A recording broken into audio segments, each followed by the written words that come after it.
G'day guys, welcome to the Mailbag 2020. We're back, Pistol Pete, Scooty and myself. We'll try and guide you through a decent meeting which might be on Saturday late, a Twilight meeting at Flemington. It could be on Sunday, Pistol reckons. Yeah, that's the word coming through from the voice of God. So God apparently does exist, but they give him a nickname on the airwaves. God wasn't looking after you and your travel experience, was he? You know what the best part about this was? Talk upon us through how hard it's been for you to get yourself here to do this show. So it's taken me 36 hours to get from Perth to Melbourne. And I know Perth's far away, but it's not that far. I could have flown return to London. I could have driven across in the same amount of time. But as the planes come into land, I've had to abort landing 3 times because the wind was so strong. And I was listening to the National at the time, and of course, as the plane starts, the tail starts like bouncing up and down. There's people vomiting and screaming, and Day or Die comes on. I was like, I'm pretty content with this. I'm pretty happy. Once a death rider, always a death rider. And then then buses replace trains. Oh, buses replace trains. Get back to the great south of the river here, and half the train system's not working, so it's good. I'm glad to be back. So it's been a pretty traumatic experience. No, it's good. I'm getting all the variants out of the way now, and then as soon as I get back on course, fill it up. Speaking of variants, we might touch on it off the bat. You've got me pretty fired up here, Scooty. The Mailbag is powered by punningform.com.au, the number one database in racing. We're all using a sectional pro form subscription. If you're serious about punting, you should be at least trying it, and if you want to get serious about it, you'll need this tool to sort of take that next step. And we're powered by betfair.com.au. If you head to the hub on Betfair, you can teach yourself a stack of awesome little different things to do with every sort of sport there is. Stacks of racing, good cricket stuff, etc., etc. Fascinating. Betfair SP will, how many times out of 100 would it beat the tote? Betfair SP? Yeah. Oh, a lot. A lot? Yeah. How often would a Betfair SP be $1.61 and the tote be $1.90? And then the winner, Betfair SP, $8 plus, and the tote, $4, just over $4. Would that be a hot go? It sounds like a hot go. Would that be a really, really hot go? Yeah, I think I know the race that you're... there was a race in Brisbane yesterday. Doomben Race 5. Go to Dynamic Odds, check it out for yourself. This horse was $1.50, open $4. Yeah, open $4. Into $1.50. Back out to soft late exchange. On pace leader. Yeah. Missed the start. Buried. Never looked likely. Never looked likely. And somehow, someone massive, who's unknown because he's betting on the tote, he betting on the tote. Hot go. Yeah, it's amazing. There's some commentary during the week from a pretty highly respected form analyst, and he sort of said that it was a great idea for tote betting to sort of move forward into the next few years, but it's really disappointing for, I guess, new players to find a winner and then see their odd get crunched by a bigger player, and then cop $4.40 about a horse that you could probably have got $8.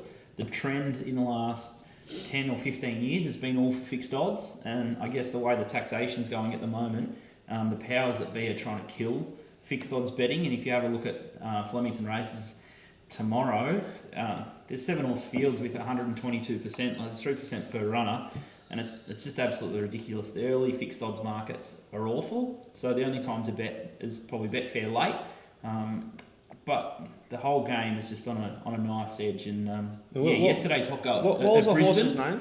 Cedar Power. Race 5? Yeah, race 5. Not even a mention in the steward's report. Yeah. Why would you dream of betting there? Yeah, it's a tricky one. We don't know anything about we don't know anything for sure, but the discrepancy in the tote pool screams market, hot go to me. Yeah, there's something not right about that. And then there's nothing in the steward's report. Scary behaviour from Queensland racing. Anyway, let's get back to Flemington. Hopefully Pete doesn't have to edit too much of that out. We're going to touch on races 2, 3, 5, 6 and 8 in depth, and we might touch on a couple of others with our best in value and lay bets on the card.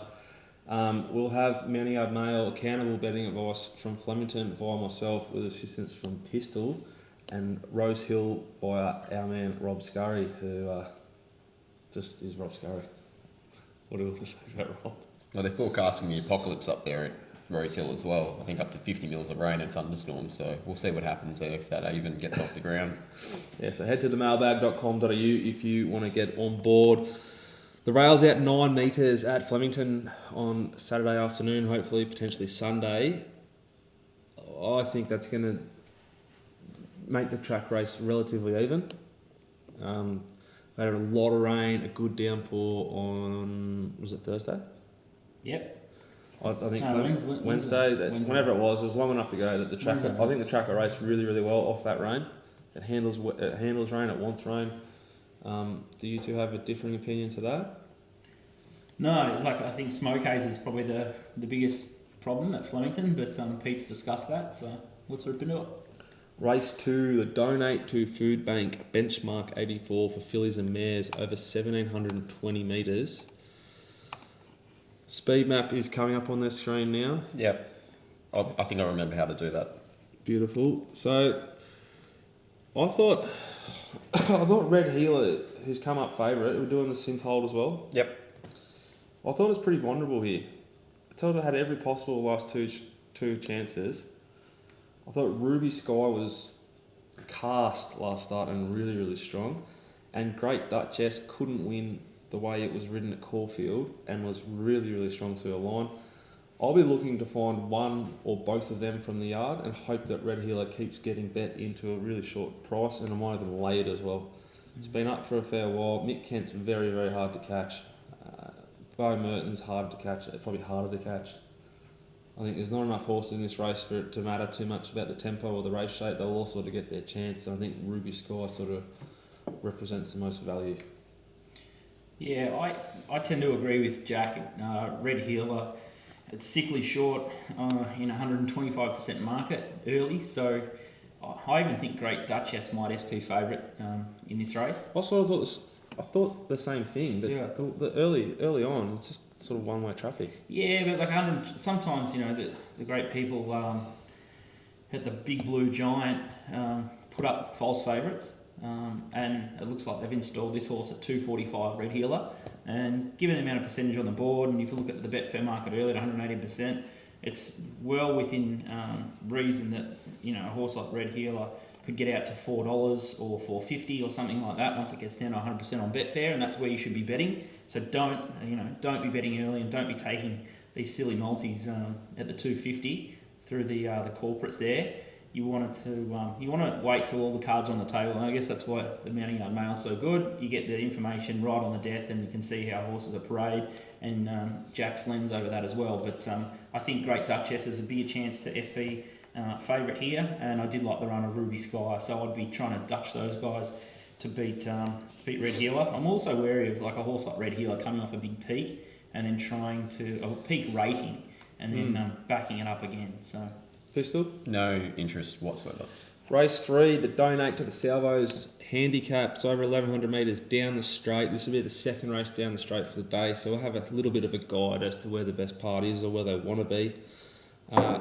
There's the speed map, and up will come the market. Condos Express and Banco sort of fighting out favouritism. Both first up.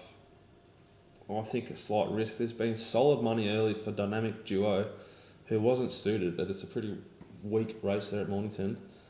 Lucifer's Reward, I thought was sort of big odds here. Sampson's a horse with, I think, some ability. Be interesting how it goes. But I thought Alabama Express just profiles like a strong bet here. It's drawn to get right to the outside lanes. He can just follow Linda and Banco, who 8 and 7, they'll be the wide line. I think Alabama Express will be behind them. Linda should set a really nice tempo early. Damien will get it spot on, and he can just peel off the back of him. If you look back to a meeting, it might have been the last meeting at Flemington where Remastered might have won for us down the outside. I think it was Bo, but he just sat off Ollie, and he didn't have to do any thinking.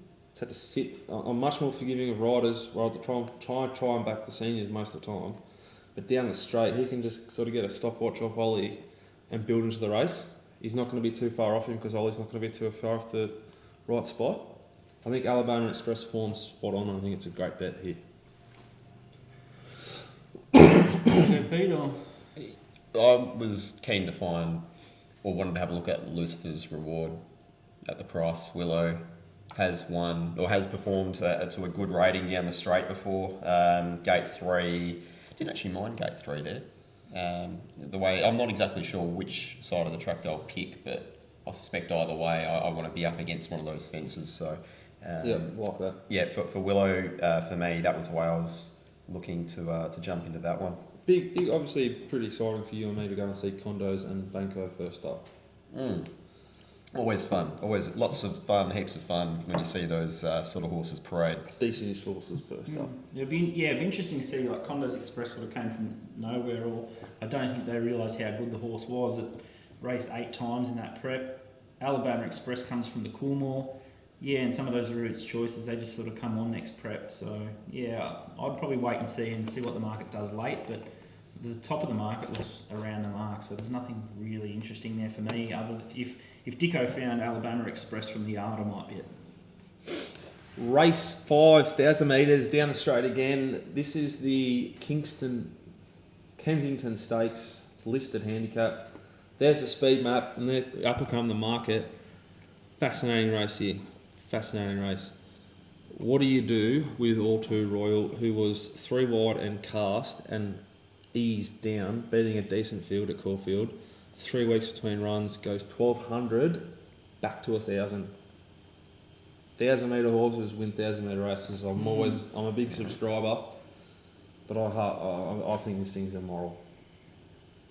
Yeah, I don't share that confidence. I've got a bit of time for Bold Star. I think he got going late and well last time. Loves a straight. Yeah, loves a straight. And I think there's a fair bit of money for it that day. And then Time to Reign, they've had a long time to get this horse right. Blinkers go on first time, which sort of confuses me a little bit. Blinkers and Ollie always scare me. Yeah, it's just here's another, what is it, a 6-horse field, and we're sitting at 122, 123% market. It's just impossible to bet or be totally interested until the last 5 minutes of this race. It's the betting will tell the story here, so I'll just sit, wait, and then the money will be right. Yeah, no interest. I just think that although All Too Royal, I'd rather over 1,200. My pendant wants 1,400. Sartorial Splendor's not, like, Jamie Carr's not going to go too quick on this thing. Causeway Girls sit off the speed. Bold Star sits off the speed. All Too Royal clocked the fastest last 6 and 4 of the day. Like, it's got a huge turn of foot. So I think it's just going to be thereabouts, and it doesn't matter how long this race is, it's got a good turn of foot as anything else. Whereas sometimes I think 1,000 metre races, they get exposed, the 1,200 metre horses, it's just a little bit too sharp. Yeah. I don't think it's going to be that sharp early. So I don't mind 3 weeks between runs. I don't love horses 1,200 back to 1,000, but 3 weeks between runs is good. And if Time to Reign doesn't turn up, it's probably the horse. Big watch the yard here. Race number 6, the benchmark 84 over 400 metres. There's the market, and up will come the speed map, or the other way around. Peter, anything here? No. Nothing. Look, for me, it's a case of it's either. Did they have Wi-Fi on the plane, mate? No. No? Which plane? Yeah, exactly. They had to conserve fuel, so the first thing they got rid of was the Wi-Fi, and then, they just. I was going to reference the Titanic then, but I won't. Look, for me, it's pretty simple, this race. You either lay Wentwood or you don't bet, but I'm pretty keen to lay Wentwood. There's a bit of a spruik about it for the Twilight meeting at Caulfield, Bit of a spruik. Yeah. A bit of a spruik. Spruika Maduka. It doesn't make any sense to get it in that short without seeing it. The jump out or the trial was running around in, it's okay, but it beat up on nothing. There'll be some smart content providing jump out watchers who might knock off the price early. Ignore that. If this horse hemorrhages late, then it's probably a hot go and just avoid the race or jump on the wave. But if it's out the gate, it won't be winning. This stable is very easy to read from the market. Very easy to read. One of the more readable stables betting wise. Technically, Matty Raymond's never trained a horse before. Well, I'm treating like Lindsay Smith, who I treated like Darren Weir. I saw her ride like a girl on the plane. I thought, why not? Did you? Yeah. Is that any good? Yeah, it was a bit it was okay. Like for your just general punter who's, the race footage was actually pretty good. I was pretty impressed by that. I thought the cinematography was spot on. But, you saw a bit of Matty Raymond leading in Prince of Penzance with Stevie Payne there, and, a few seats. I thought Stevie was outstanding, actually. That was bloody good. You got the votes? I reckon she's every chance to be a good trainer. Like, she's got the perfect grounding. Obviously, Darren did a lot of things he's in trouble for, but he's, outside of that, an outstanding trainer. So she's likely going to be pretty good. But I just think you got to watch the market with this horse. It's got form around, maybe it's Constantinople. Was that what Nick Noonan was saying? Yeah, but, like over what distance? Yeah, so just big watch on the horse. Fabric drawn 1, I think you can risk it. You got the price. First up at the price. Turn the Tide is a yo-yo, and you just need to see what the market does with it too. It was very, very well backed when it exploded 3 wide and cast there at Caulfield. So the market can be a pretty strong guy with it. Von Gol would have been a large bet for me if there was a senior rider put on the horse. I think the horse might explode when it gets a rider. Smarter Listen will improve. It wasn't ridden very well at Caulfield, but I thought Never Again was not suited and as strong as it could be to line in a good race at Caulfield. I think they went up about $13. I think that's a great price. I think $8 is a good price. I think it should be about $7, $6, and I'm really keen to bet. I think it's going to get a good run from the barrier. Yeah, there's a couple of chances here in that sort of 9-1 band. Von Gol, Smarter Listen, Never Again, Tigger. They're all horses that appeal to me, and I'd be against Fabric from the draw. I think Turn the Tide's a little bit short for me to play. I can see it drifting a fair way, but I don't know about Wentwood either. Like, you got a plan to take a horse to Caulfield, and then all of a sudden it bobs up at Flemington.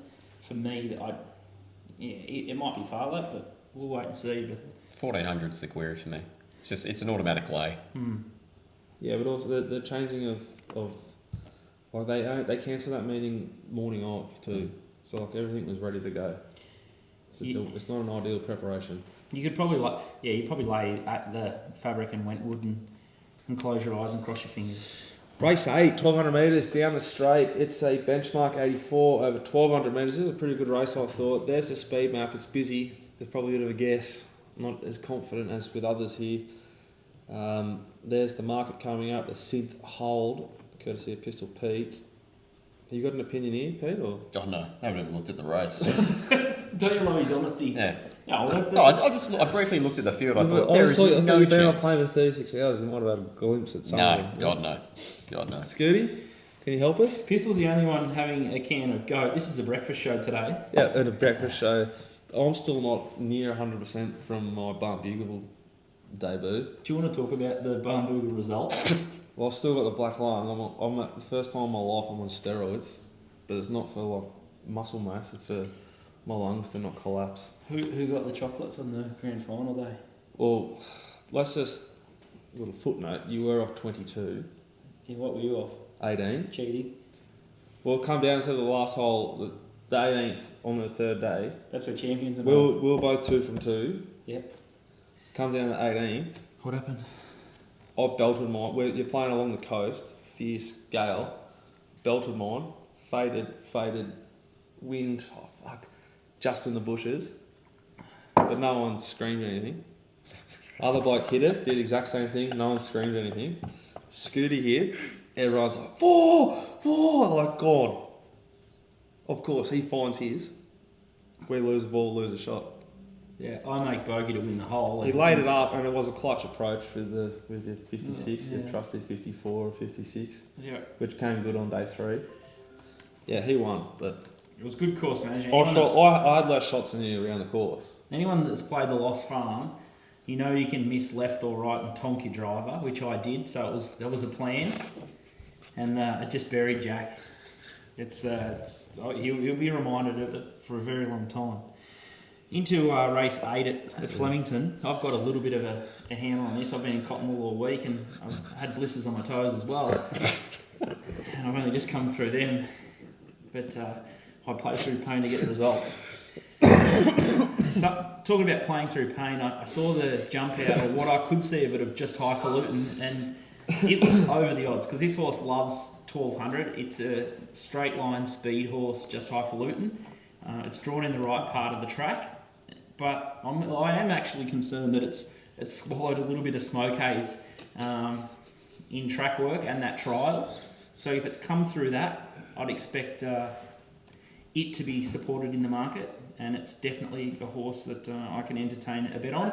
And then the other horse that I thought was a bit of a barrow trial last start was Clarice Cliffs, and as long as the inside's not the place to be, I thought they were the two horses that I wanted to play around that are sort of capable of knocking over this field. It's a big tail to this field, but they're the two horses with big ability that can sort of feature in sort of weaker spring or autumn type races. But Just Highfalutin's obviously had a lot of issues, and Clarice Cliffs, is a bit newer to the scene, but they're the two. I thought the race was fascinating, but the market's just about spot on. Like, Clarice Cliffs, I think, is the most likely winner. I like that it's drawn 1. I hope he just hugs the inside rail, does his own thing, and makes other guys think. We've got Jess Eaton on More Wanted on 14. If she hugs the outside rail, I don't think there's a better jockey on leading horses than Jess Eaton. She's rates them outstanding. I think he's going to run a good race. Our Campana, you can't knock. Montenegro, man, loses Fred Kersley and gets Dean Yandel, will find the outside rail. I reckon it's going to be really strong late, as strong as Just Highfalutin. Can't bag it. And I think sort of the roughie in the race, Highland Beat might run a decent race. Drawing the inside, it's a hard horse to catch, but I think it could run a good race here. Basically, I've got no firm opinion at the moment, but I can't wait to get there and see him parade and hopefully find something a little bit outside the market, and maybe one of those sort of 3 or 4 in the market, and bet some units at it. Anything else? No. So you've got no best bet, obviously, or Oh, just lay things to your eyes, Bled. my best bet, race 5, number 1, All 2 Royale. Scooty? Yeah, like I'm a little bit shaken here in terms of best bet, because we've not really covered the race where I had my best bet. Yeah, you can still talk about it.